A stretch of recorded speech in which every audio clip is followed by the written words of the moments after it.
بسم الله الرحمن الرحيم وبه نستعين الحمد لله رب العالمين والصلاة والسلام على سيد المرسلين وعلى آله وصحبه أجمعين. السلام عليكم ورحمة الله وبركاته. بەڕێزان و خۆشەویستان، لە زنجیرەی ژمارە 23 هەمین دەگەینەوە بە خزمەت ئێوەی بەڕێز سەبارەت بە پەروەردەکردنی منداڵ، بەڵام لەژێر ڕۆشنایی پرۆگرامی پێغەمبەری خوددا صلی الله عليه وسلم بزانین چۆن ئێمە پێغەمبەری خوا بکەین بە قودوە، بە پێشەک، بە چاوساغی خۆمان لە پەروەردەکردنی منداڵەکانی خۆمان. لە زنجیرەیەک بابەتدا سەبارەت بە هەرسوکەوتی منداڵ چەند بابەتی چەند هەرسوکەوتێکمان باس کرد، چەند ئادابێکمان باس کرد، ئاداب لەگەڵ خوای گەورە، ئاداب لەگەڵ دایک و باوک و ئادابی ئەندامانی خێزان لەگەڵ یەکتر لە خوشک و برایان، و باسی هەرسوکەوت و ڕەفتاری پەروەردەکردنی منداڵمان کرد لەگەڵ لە هەرسوکەوتکردن و ڕەفتاریان لەگەڵ دراوسێکانی دەوروبەری خۆمان. ئێستا کە باسی بابەتێکی زۆر گرنگ دەکەی کە خوای گەورە سوبحانەه وتەعالە لە چەندین ئایەتی قورئان زۆر بە وردی باسی دەکاتن. ئەو بابەتەش بریتیە لەوەی مۆڵەت خواستن، واتە کاتێک کەسێک دەستە ماڵی کەسێک یان کەسێک لە ناو ماڵەکەی خۆی لە ژوورێک دەستێتە ژوورێک کە ژوورەکە ژووری تایبەتی کەسانی ترە، پێویستە مۆڵەت بخوازن، پێویستە بەو شێوەیە لە دەرگا بدەن ئینجا بچێتە ژوورەوە، کە لە زمانی عەرەبی پێی دەوترێ ئیستئذان، واتە مۆڵەت خواستن.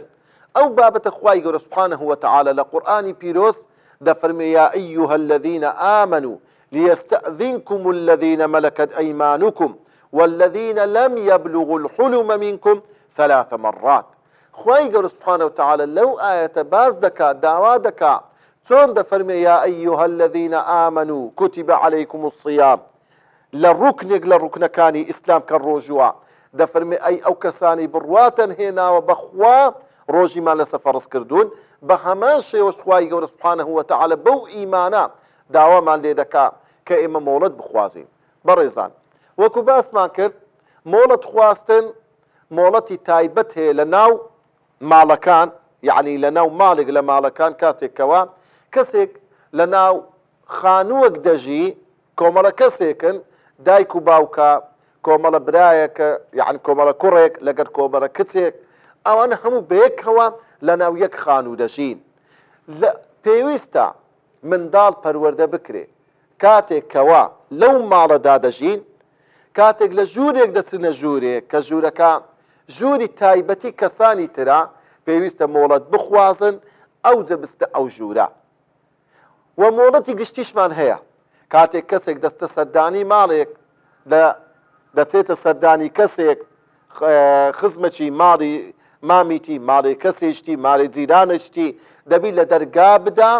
ئینجا بچێتە ژوورەوە. طبعا خوای گەورە سوبحانەه وتەعالە وەکو لەو ئاەتی خیدمانەوە دەفەرمێ یا ئەیها الذین آمنوا، ئەی ئەو کەسانی بڕواتەن هێناوە بەخوا،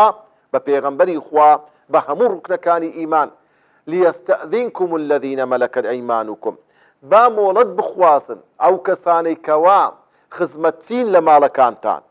بەندەن لە ناو ماڵەکانتان دێن و دەستن و خزمەتتان دەکەن، بە مۆڵەت بخوازن. و چیت کەش والذین لم یبلغوا الحلم،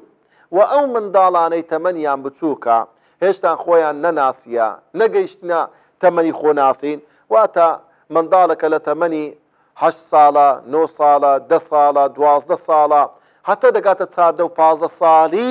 ئەو منداڵانە کاتێک کە دەستنە ژووری دایک و باوچیان، دەچنە ژووری برایەکیان، دەستنە ژووری خوشکەکانیان، یان خوشکەکان دەچنە ژووری دایک و باوک و براکانی خۆیان، بەبێ مۆڵەت خواستن دروست نییە و نابیتن بچنە ئەو ژوورانە. والذین لم یبلغوا الحلم، و ئەوانەی کەوا خۆیان نەناسیە بە چ بکەن منکم لە ناو ئێوە کە لەگەڵ ئێوە دەژین لە یەک خانوو 3 مرات، لە 3 کاتدا مۆڵەت بخوازن. ئەو 3 کاتە کەینەیە؟ من قبل صلاة الفجر، خوای گەورە دەفەرمێ سوبحانەه وتەعالە پێش نوێژی بەیانی، ئەو کاتەی کە ئینسان لە خەودایە نووسووە، لەو کاتەدا پێویستە کەسێک دەسێتە ژووری کەسێکی تر مۆڵەت بخوازی، بە تایبەت ژووری دایک و باوک. و من بعد الظهیرە، وحين تضعون ثيابكم من الظهيرة لأن دفرمي خواهي قولا دفرمي ولو كاتي كأيوا لكاتي كاسبي لقرينوا يان كسيق فرمان برا لدائي كي دقريتو زلو برجي خوي دادني اسرع عدكا بش وقت دات لو كاتدا لجورة كي خوي رادك شيء بار داتوا اسرعتي خوي ورقرتيا نابي كسيق ببي مولد بتسيتا او جورة تكرنقا او دايكو باوكا بشيوازشي نالبارو ناريك ببينيتن وهروها خواي قرد فرموه ومن بعد صلاة العشاء ولدوي نويجي عشاء لو كاتجدا بيوستا هيت كسي نتيتا جوري هيت كسي يشتر لناو انداماني خيزان ببي مولتو ببي إذن ورقتن او مولتشي تايبتا لناو حرمي مال لناو او شويني كواكو مال خلقك تيدا دجين بيدا وترخانة وادو خيزان مولتي قشتيتيا او مولتي كسيك لدروي مالي خوي دتيتا هر مالك ببي مولت خواستن نابي بتسي اوش خواي يقول دفرقوه يا أيها الذين آمنوا أي أو كساني برواتا هنا وبخوا لا تدخلوا بيوتا غير بيوتكم نست مالك كمالي خودنيا مالي كساني ترى أو ذا كمالي خودنيا أجر مالي براد بي أجر مالي خشكت بي أجر مالي بابي خود بي أجر مالي كرد بي دبي إنسان كدسيتا أو مال ما دم مالي خودنيا دبي إذن وقري حتى تستأنسوا دبي وابكي أو أنا حسبك كأتودتي وتسلم على أهلها حتى وادك أوان بي بزانن كأتوتوي بدرك ليدان بالتلفون كردين بدرس ليدان حسبك كسك درك الليب كنوا أينزا لو كاتدت يجوري وتسلم على أهلها سلام بكي لسا خاوني أو مالا أو حتى أخوائي يقول فإن لم تجدوا فيها أحدا أقر توي مالك كسي تدا نبو فلا تدخلوها بصحنا أخوائي يقول سنبا ودي بازكا نكي بس ديوار نكي شي بندركي برنكي نكي لكنو كالبري درقا تمشي مالك بكي بتيجوري بإذن خاون مالك بتيجوري فلا تدخلوها نكي بتينا أو مالا حتى يؤذن لكم حتى مولت الددري حتى درقا اللي دكريتوهم لو يا بيغمبري خواد فرمي صلى الله عليه وسلم الاستئذان 3 إذن ورقة السيزارة صون لدرقا دي بقدر يدورك عن نويش رادوستي دو دقة سي دقك يان دقوني وق او هرادوستي جاري دوم لدرقادة ديوا ديسان ماويشت الرادوستي جاري سيم لدرقادة ديوا يان دزرز ديوا اقدر كالليكرا وباشا اقنا درويو ببي اوي هيت تصرفتي نالبار وناشرين بكي لباشا خواي قولة فرمي وإن قيل لكم ارجعوا فارجعوا هو أسكالكم ادي اگر امام مولت ما خواست خاون مال هاد درقاي كردوا قلتي والله داوي لبردن دكم كسبا لمالينيا داوي لبردن دكم قلبم زور ناخوش وناتانم بيجوازي اللي بكم او اگر تلفونت كد يان لدرقات دا خواي قولة دفرمي اگر قلتيان بقريوا فارجعوا بقريدوا هو أسكالكم او باشترا صحابيتي پیغمبري خوا صلى الله عليه وسلم ابن عمر دفرمي كاتق او آيات دابسي 10 صال مال بمالي مدينة دقرام لو اوي لدرقاي مالكانم دا يكس بين بري بقريوا هيد شكم لدل نبيتن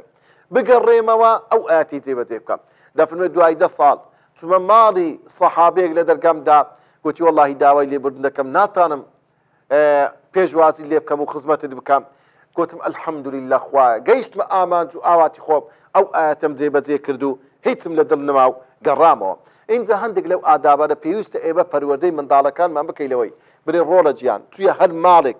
یان کاتێک لەو ژوورە دەچێ ژوورێشتر لە دەرگا بدا ئەوجا بڕۆ ژوور دەرگا لێدانەکە بە نەرمی بی لەسرە خۆبی نابی بە شەق و پێلاقە یان دەست لەسەر جەڕەسی دابنێ حتا جەڕەسەکە دەسووتێتن دەست لە سەر نەگریتن خاڵی دووەم ئەوەیە کاتێک لە دەرگا دەدەین بڵێ ڕۆڵە گیان لە ناوەندی دەرگاکە ڕامەوەستا خۆت بدە لای ڕاست یان چەپ بەتایبەت ئەگە دەرگاکە بەچی هەن لای دەکراوە واتا کە خۆت بدە لایەکی نەکو ناو ماڵەکە هەمووی بە دەربکەوی ئافرەتە خۆی هەڵکردووە ئافرەتە بە شێوازێکی وایە ئیش و کاری ناو ماڵی خۆی دەکات ڕەنگە حەز نەکە بەو شێوەیە ئینسان بیبینیتن خاڵی سێم کاتێک کە دەچێ ژوور یان کاتێک دەرگەل لێ دەکرێتەوە سەلام بکەی سەلام عەلەیکوم بەو شێوەیە و کاتێک لێت دەپرسن خاوەن ماڵ جاری و دەرێ چێیە نابی برێ ئەمنم یەک لە سەحابەکان دەڵێ چوومە ماڵی پێغەمبەر صلی الله عليه وسلم پێغەمبەر فەرمی من چێ لە دەرگادەدا وتم ئەنا پێغەمبەر تووڕە بوو فەرمووی ئەنا کە ئەنەما کەریهە و فەرمووی چێ ئەمنم ئەم چۆن ئەتو چێی ناوی خۆت برێ منم فرانی کوڕی فران ئەوها بەو شێوێ ناوەکەت برێ هەتا کابرا بنیاستەوە. بەڕێزان و خۆشەویستان پێویستە ئێمە بەڕاستی بەو شێوازە پەروەردەی منداڵەکانمان بکەین کاتێک لە هەر شوێنێک لە ناو ماڵەکەمان بە تایبەت و لە شوێنە گشتیەکان فێری ئەوەیان بکەین کوم مۆڵەت وەردەگرن بە چ شێوازێک سەردانی خەڵکان دەکەن یعنی ئەوە بەڕاستی منداڵ ئەگەر ئەوها پەروەردە بکرا ئەوە نیشانەی ڕۆشنبیری منداڵە نیشانەی ئەو منداڵە زیرەک و تێگەیشتیە لە دینەکەی لە ژیان نابێتە منداڵێکی سەرە ڕوو ناڕێک. والسلام عليكم ورحمة الله وبركاته.